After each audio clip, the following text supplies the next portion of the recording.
$68. That's what it cost. Not the entree on the tray balanced on my fingertips. Not the bottle of wine I was about to uncork. $68 was the exact price of my son's asthma medication, sitting unfilled on a pharmacy counter 3 miles away. Because I didn't have it.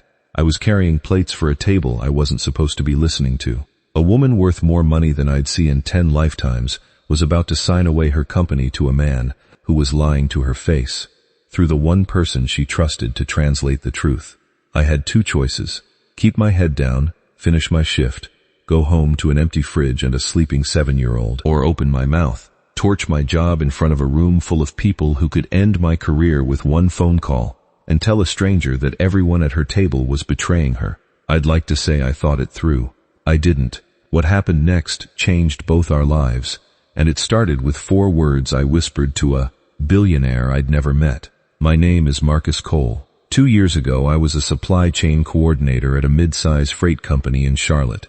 Good job, steady paycheck, a wife named Renee, and a son named Eli who'd just turned 5. Then Renee got sick. Fast, aggressive, the kind of sick where the hospital bills start arriving before you've finished grieving.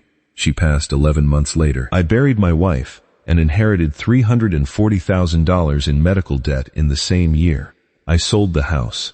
I sold the car. I moved Eli and me into a 1-bedroom apartment above a laundromat on the east side of the city, and I took the only job that paid same-day cash tips, waiting tables at Le Bernard, the kind of restaurant where a bottle of wine costs more than my rent. Eli inherited his mother's lungs, chronic asthma, the kind that turns a common cold into an ER visit. My restaurant insurance kicked in after 90 days of employment. I was on day 62. Every refill came out of pocket. I'd learned to do the math in my head before I even looked at the register. Rent, inhaler, groceries, in that order, and something always got cut. I'd also learned Italian, not from a classroom, from 4 years of marriage before Renee, when I'd worked logistics for a shipping outfit in Naples in my 20s. I could hear the difference between formal Italian and the fast, cutting dialect people use when they think no one outside the room understands them. It was a skill nobody at Le Bernard knew I had. It was about to matter more than anything on my resume. The restaurant itself was a world I didn't belong to. Crystal stemware, hand-folded linen napkins, a wine list thicker than a phone book. My manager, Aris, ran the floor like a drill sergeant. Invisible service. No eye contact with guests unless spoken to first. No opinions, no personality. Be a ghost who serves wine, he told new hires on day 1. I'd gotten good at being a ghost. It paid the bills, most months. Table 9 that night belonged to Adrienne Voss, CEO of Voss Manufacturing, a woman who'd spent 15 years rebuilding her late father's company from near bankruptcy into a national supplier. She wore exhaustion the way other executives wear confidence, quietly, underneath something more polished. Across from her sat Rico Belandi, a Milanese investor with the kind of money that buys silence, and the kind of appetite that made him talk with his mouth full. Between them sat the reason I'm telling you this story, a translator named Curtis Hale. Mid-40s, wire-rimmed glasses, a voice so smooth it never seemed to run out of reassurance. I'd served that table for 2 hours already that night without incident, refilling water, clearing plates, the invisible choreography of fine dining. None of it should have mattered to me. I had my own crisis waiting 3 miles away. But I had no idea how bad it was about to get. I'd poured water for table 9 a dozen times that night without really listening. Rich people talking business. It wasn't my business. That changed the moment Curtis leaned toward Rico and switched into rapid, low Italian. She's desperate, Curtis said, his voice dropping the polished courtroom tone he used with Adrienne. No cash reserves left. Push the valuation down. She'll take whatever you offer. I froze mid-pour. A drop of condensation slid off the pitcher and landed on the tablecloth. Rico smiled, picked up his fork. Good. Offer 25% under ask. If she balks, we walk to the Korean group. Curtis turned back to Adrienne, and his face rearranged itself instantly, warm, reassuring. Mr. Belandi says he respects your valuation completely. He's prepared to move forward at the number you proposed, provided we finalize tonight. Adrienne's shoulders dropped half an inch. Relief. Real relief. Built on a lie she couldn't hear. I stepped back into the shadows near the service station, heart hammering. Not your business, Marcus. Rich people playing rich people games. I told myself that twice. I almost believed it the second time. My phone buzzed in my apron. A text from my neighbor, Doris, who watched Eli on shift nights. He's wheezing again. Used the old inhaler. Almost empty. I need this job, I thought. I need the tips from this table. If I say one wrong word to a VIP, I'm not just fired. I'm blacklisted from every dining room in this city, and Eli's insurance clock resets to 0. I went back to clearing plates. I told myself I hadn't heard anything. Then Adrian said the sentence that made it impossible to keep pretending. Tell him I need the employee retention clause honored. Every plant worker keeps their position for 18 months minimum. That's non-negotiable. My father built this company on those people. Curtis turned to Rico and spoke in Italian again, and this time his voice had an edge of amusement. She wants to protect the factory workers. 18 months. Agree to it on paper, the second the ink's dry. Use the restructuring clause on page 31 and cut them immediately. She won't read that far. Rico laughed, a low, wet sound around a mouthful of steak. Of course. This company is dead weight anyway.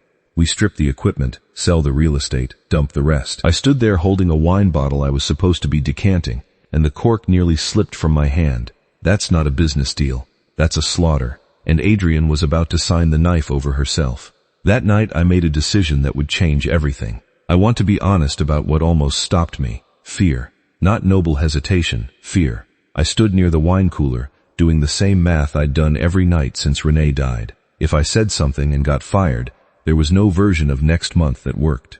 No backup, no family with money, no safety net except a 7-year-old who needed his father employed. I thought about walking away.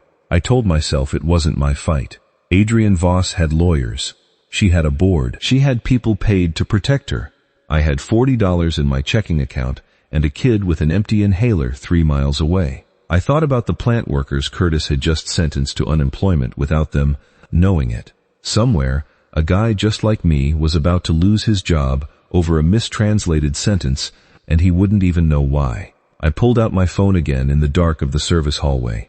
A photo of Eli, 5 years old, asleep in his mother's hospital room the week before she passed, his small hand resting on her arm. I didn't save Renee. Nobody could have. But this I could actually stop, if I was willing to lose everything to do it. I realized then, no one was coming to save me. I had to save myself. And for once, saving myself meant not staying silent. I didn't storm back to the table. I'm not stupid. I needed a plan, and I had maybe 4 minutes before the contracts came out. I walked to the host stand and quietly asked to see the wine list for table 9 again, a reason to loiter close, listening. I memorized what I could, the page number Curtis had mentioned, the phrase, restructuring clause, the 18-month figure Adrian had specifically demanded. Week by week, I'd learned this restaurant's rhythms, which manager left early, which nights the owner actually walked the floor. Tonight, the owner was in Aspen. My shift manager, Eris, was 3 tables over, dealing with a complaint about undercooked salmon. That gave me a window. I thought about every version of how this could go. Best case, Adrian believed me, and I still got fired for interrupting a private meal. Worst case, she didn't believe me.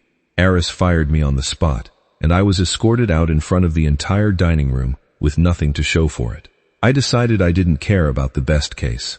I only needed her to hear 4 words before that pen touched the paper. I watched the leather folder come out. I watched Curtis flip it open, watched him point to a page 31, exactly where he'd told Rico. I watched Adrian pick up her pen. They had no idea what was coming. Excuse me. The words left my mouth before I'd fully decided to say them. My voice wasn't loud, but at that hushed table, it landed like a dropped glass. 3 heads turned. Adrian's expression was flat, mildly annoyed. Is there a problem with the bill? Ma'am, I said. Don't sign that. Silence. Curtis half rose from his chair. Apologies, Miss Voss. I'll get the manager, this man clearly. Sit down, Curtis. Adrian didn't raise her voice. She didn't need to. Her eyes stayed on me. You have 5 seconds. Your translator is lying to you, I said. Every word he's told you tonight has been the opposite of what he's actually said to Mr. Bellendy. Curtis's face went the color of the tablecloth. This is outrageous. He's a waiter. Rico, understanding nothing, slammed a hand on the table. Cosa succede? I turned and answered him directly, in fast, flat Italian, translating my own accusation in real time, that he was planning to gut the plant, fire the workers Adrian had specifically protected, that Curtis had sold her out on page 31. Rico's mouth fell open. The color drained from his face, replaced by something dark and furious. Adrian watched the exchange, watched Rico's guilt bloom in real time, watched Curtis go pale and start reaching to cover the contract with both hands. She slammed her palm down over his, pinning his fingers to the table. Translate what you just said to him. Now. I told her everything. The 25% lowball Curtis had recommended, the 18-month clause he'd cold promised her, and then immediately betrayed on page 31, the words dead weight and strip the equipment. Adrian didn't blink. She flipped to page 31 herself and read in silence for what felt like a full minute. I watched her knuckles go white around the paper. When she looked up, the tired woman from the start of the night was gone. She picked up her water glass and poured it, slowly and deliberately, directly onto the open contract. The ink of Rico's signature bled into an illegible blue smear. This dinner is over, she said quietly. Rico erupted, shouting in Italian, blaming Curtis, blaming everyone but himself. Curtis grabbed his ruined folder and pointed a shaking finger at me. You're finished in this city. You'll never work in hospitality again. He wasn't wrong about the finished part. Aris was already storming across the floor, face purple, ready to fire me before I'd even set the wine bottle down. The other diners near us had gone quiet, watching a scene they didn't fully understand. A screaming Italian investor, a soaked contract, a waiter standing his ground in the middle of a table he had no business being near. Somewhere behind me I heard a busboy drop a tray. Nobody moved to pick it up. Adrian stood, buttoning her coat with steady hands, though I noticed the faintest tremor in her fingers, the adrenaline catching up to her the way it was catching up to me. Curtis was still talking, still trying to spin an explanation nobody was listening to anymore. She didn't look at him again.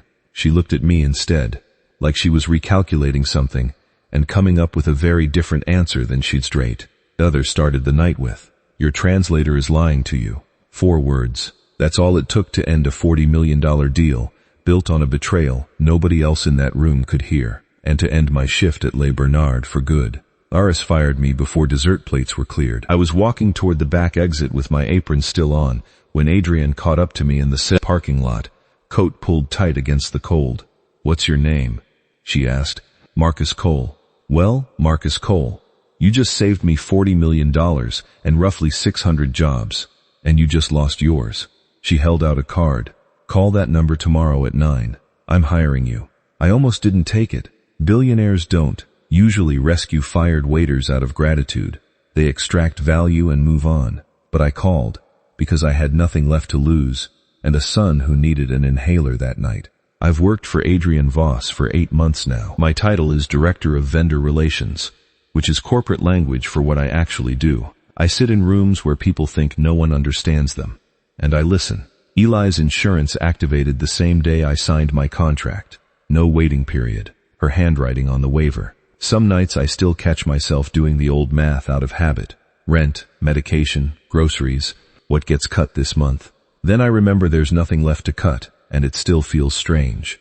Like a language I haven't fully learned to speak yet. I ran into Aris a few months ago, buying coffee 2 blocks from Le Bernard. He didn't recognize me at first. Different suit, different posture, a man who no longer needed to make himself small to keep a job. When he did recognize me, he didn't say much. Neither did I. Some doors don't need closing ceremonies. They just close, and you walk toward the ones that opened instead. I don't know if what I did that night was brave or just desperate. Maybe there's no difference. I know that the version of me standing in that dining room wasn't thinking about my career. He was thinking about a kid across town with an empty inhaler, and about strangers in a factory who had no idea their jobs were about to disappear over a lie in a language they didn't speak. I didn't get an apology from Curtis. I got something better. I got to stop being invisible.